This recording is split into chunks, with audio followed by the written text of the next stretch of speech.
अथ 25 सर्गः। सुग्रीवम् च ताराम् च साङ्गदाम् सह लक्ष्मणः समानशोकः काकुत्स्थः सान्त्वयन्निदमब्रवीत् सशोकपरितापेन श्रेयसा युज्यते मृतः यदत्रानन्तरम् कार्यम् तत्समाधातुमर्हथ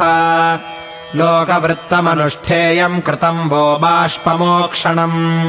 न कालादुत्तरम् किञ्चित् कर्म शक्यमुपासितुम् नियतिः कारणम् लोके नियतिः कर्म साधनम् नियतिः सर्वभूतानाम् नियोगेष्विह कारणम्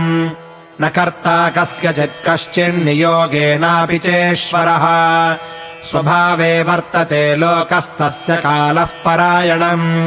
न कालः कालमत्येति न कालः परिहीयते स्वभावम् च समासाद्य न कश्चिदतिवर्तते न कालस्यास्ति बन्धुत्वम् न हेतुर्न पराक्रमः न मित्रज्ञातिसम्बन्धः कारणम् नात्मनो वशः किम् तु कालपरिणामो द्रष्टव्यः साधु पश्यत धर्मश्चार्थश्च कामश्च कालक्रमसमाहिताः इतः स्वाम् प्रकृतिम् वाली गतः प्राप्तः क्रियाफलम् सावधानार्थसंयोगैः पवित्रम् प्लवगेश्वरः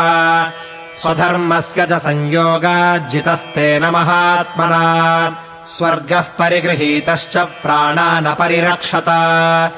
एषा वै नियतिः श्रेष्ठा याम् गतो हरियूथपः तदलम् परितापेन प्राप्तकालमुपास्यत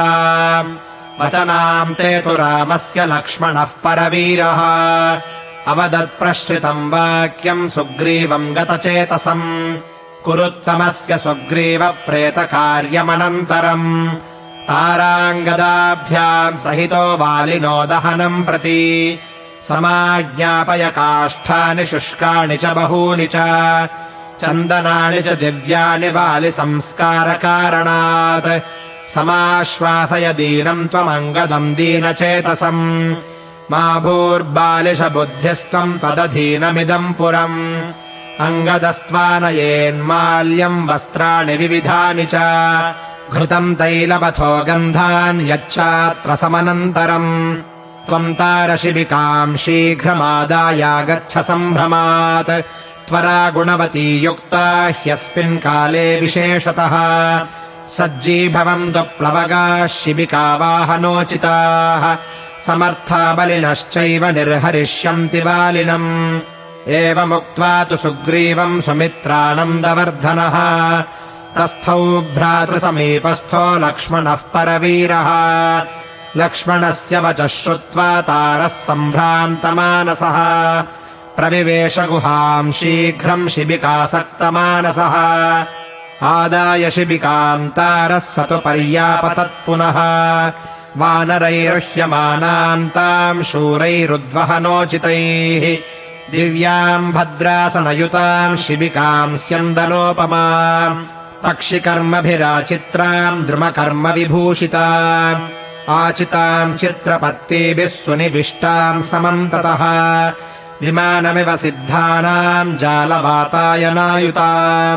सुनियुक्ताम् विशालाम् च सुकृताम् शिल्पिभिः कृताम् दारुपर्वतकोपेताम् चारुकर्म परिष्कृताम् वराभरणहारैश्च चित्रमाल्योपशोभिताम् गुहागहनसञ्छन्नाम् रक्तचन्दनभूषिताम् पुष्पौघैः समभिच्छन्नाम् पद्ममालाभिरेव च तरुणादित्यवर्णाभिर्भ्राजमानाभिरावृताम् ईदृशीम् शिबिकाम् दृष्ट्वा रामो लक्ष्मणमब्रवीत् क्षिप्रम् विनीयताम् वाली प्रेतकार्यम् विधीयताम् ततो वालिनमुद्यम्य सुग्रीवः शिबिकाम् तदा आरोपयत विक्रोशन्नङ्गदेन सहैव तु आरोप्य शिबिकाम् चैव वालिनम् गतजीवितम् अलङ्कारैश्च विविधैर्माल्यैर्वस्त्रैश्च भूषितम् आज्ञापयत्तदा राजा सुग्रीवः प्लवगेश्वरः और्ध्वदेहिकमार्यस्य क्रियतामनुकूलतः विश्राणयन्तो रत्नानि विविधानि बहूनि च अग्रतः प्लवगायान्तु शिबिका तदनन्तरम् राज्ञा मृद्धिविशेषा हि दृश्यन्ते भुवि यादृशाः तादृशैरिह कुर्वन्तु वानरा भर्तृसत्क्रिया तादृशम् वालिनः क्षिप्रम् प्राकुर्वन्नौर्ध्वदेहिकम् अङ्गदम् परिरभ्याशुतारप्रभृतयस्तथा क्रोशन्तः प्रययुः सर्वे वानरा हतबान्धवाः ततः प्रणिहिताः सर्वा वानर्योऽस्य वशानुगाः चुक्रुषुर्वीरवीरेति भूयः क्रोशन्ति ताः प्रियम् ताराप्रभृतयः सर्वा वानर्यो हतबान्धवाः अनुजग्मुश्च भर्तारम् क्रोशन्त्यः करुणस्वनाः तासाम् रुदितशब्देन वानरीणाम् वनान्तरे वनानि गिरयश्चैव विक्रोशन्तीव सर्वतः पुलिने गिरिनद्यास्तु विविक्ते जलसंवृते चिताम् चक्रुस्सु बहवो वानरावनचारिणः अवरोप्य ततः स्कन्धाच्छिबिकाम् वानरोत्तमाः तस्थुरेकान्तमाश्रित्य सर्वे शोकपरायणाः ततस्तारापतिम् दृष्ट्वा शिबिकातलशायिनम् आरोप्याङ्के शिरस्तस्य विललापसु दुःखिता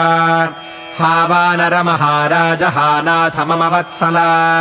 हा महार्ह महाबाहो हा मम प्रिय पश्य माम् जनम् न पश्यसीमन्तम् कस्माच्छोकाभिपीडितम् प्रहृष्टमिह ते वक्त्रम् गतासोरपि मानदा अस्तार्कसमवर्णम् च दृश्यते जीवतो यथा एष त्वाम् रामरूपेण कालः कर्षति वानर येन स्म विधवाः सर्वाः कृता एकेषु नारणे इमास्तास्तव राजेन्द्र वानर्योऽप्लवगास्तव पादैर्विकृष्टमध्वानमागताः किम् न बुध्यसे तवेष्टाननु चैवेमा भार्याश्चन्द्रनिभाननाः इदानीम् नेक्षसे कस्मात् सुग्रीवम् प्लवगेश्वर एते हि सचिवा राजंस्तारप्रभृतयस्तव पुरवासिजनश्चायम् परिवार्य विषीदति विसर्जयैनान् सचिवान् यथा पुरमरिन्दम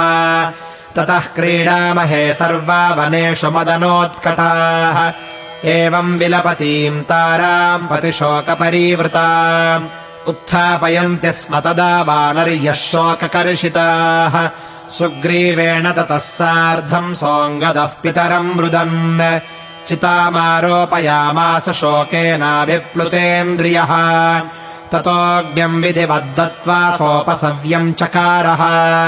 पितरम् दीर्घमध्वानम् प्रस्थितम् व्याकुलेन्द्रियः संस्कृत्य वालिनम् तम् तु विधिवत्प्लवगर्षभाः आजग्मुरुदकम् कर्तुम् नदीम् शुभजलाम् शिवाम् ततस्ते सहितास्तत्र ह्यङ्गदम् स्थाप्य चाग्रतः सुग्रीवतारासहिताः शिशुचुर्वाणराजलम्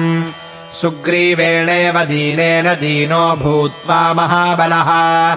समानशोकः काकुत्स्थः प्रेतकार्याण्यकारयत् ततोऽथ तम् वालिनमग्र्यपौरुषम् प्रकाशमिक्ष्वाकुवरेषु नाहतम् प्रदीप्य दीप्ताग्निसमौजसम् तदा स लक्ष्मणम् राममुपेयिवान् हरिः इत्यार्षे श्रीमद् रामायणे वाल्मीकीये आदिकाव्ये किष्किन्धाकाण्डे 25 सर्गः।